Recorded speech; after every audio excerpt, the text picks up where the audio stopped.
Anos atrás, durante uma aula de Tai Chi, aconteceu um evento, no mínimo curioso. Havia um praticante que já tinha cerca de 1 ano e meio, mais ou menos, de prática. E um determinado dia, ele enfrentou um dilema. Ele simplesmente se levantou numa reunião que estava acontecendo durante a aula de Tai Chi e perguntou o seguinte para o instrutor: por que durante as aulas de Tai Chi ele experimentava um certo equilíbrio, uma certa paz, um profundo autocontrole, mas uma vez lá fora ele não conseguia expressar nada disso? Por que numa situação normal essa paz e esse equilíbrio não se processava? Enquanto ele fazia essa pergunta, lágrimas começaram a rolar por sua face. Ele narrou o seguinte, que no final de uma daquelas aulas, ele estava indo para casa de bicicleta. Que ao chegar no semáforo, ele foi cortado por um carro que quase atirou ele fora do trânsito, com bicicleta e tudo. E naquele mesmo momento,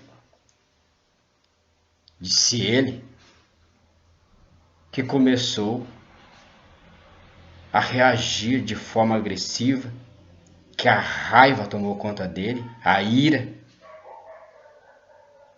ao ponto de outras pessoas terem que trazer ele à razão.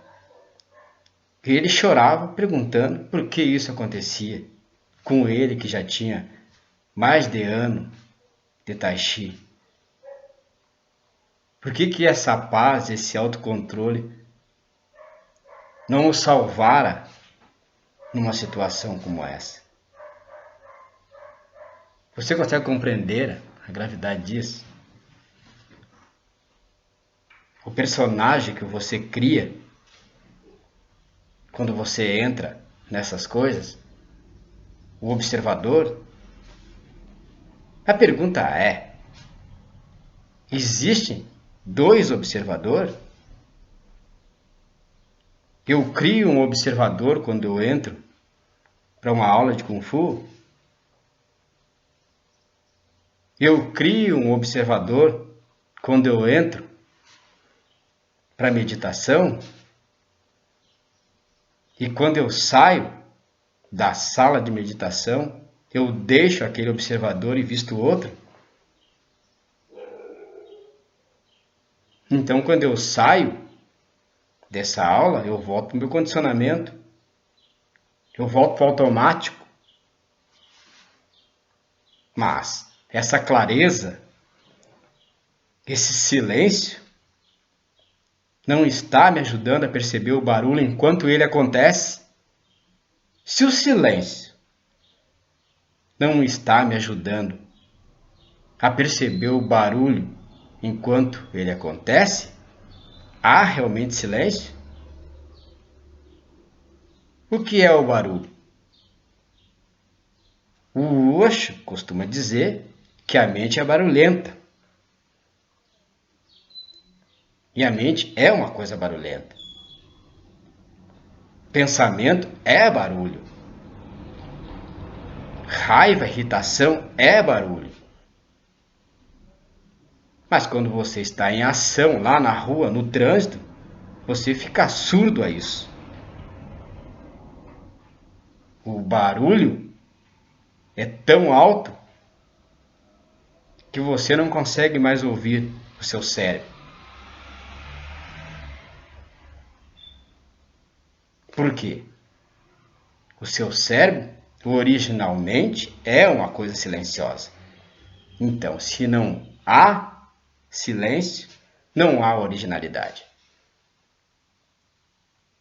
Mas, lá, dentro do sistema da aula de Qigong, de Tai Chi, de filosofia, eu compreendo tudo. Na aula de meditação, eu entendo tudo. Na aula de budismo, eu compreendo tudo. Eu consigo fazer silêncio enquanto o mestre está me explicando, enquanto há uma palestra, enquanto o Krishnamurti está falando, eu estou vendo tudo. Aí eu desligo o automático e consigo ver. Mas por que eu não consigo desligar o automático quando eu saio da frente do Krishnamurti? O Krishnamurti virou um observador?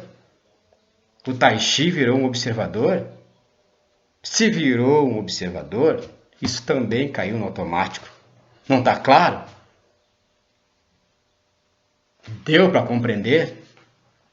Porque se não há silêncio, você não consegue fazer silêncio em ação. Enquanto você está se relacionando com seu inimigo, com seu vizinho, com a sua ex-esposa, não é silêncio verdadeiro. E o Krishnamurti diz que quando a relação realmente começa, nós fugimos, nós nos protegemos, nós resistimos.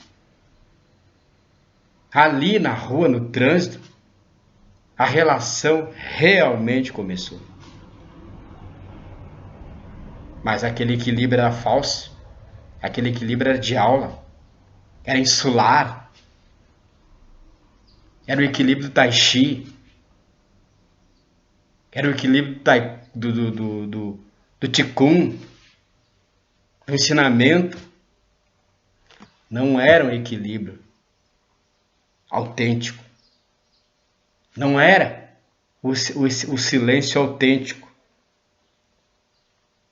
O silêncio produzido pela ausência desses ensinamentos, desse observador.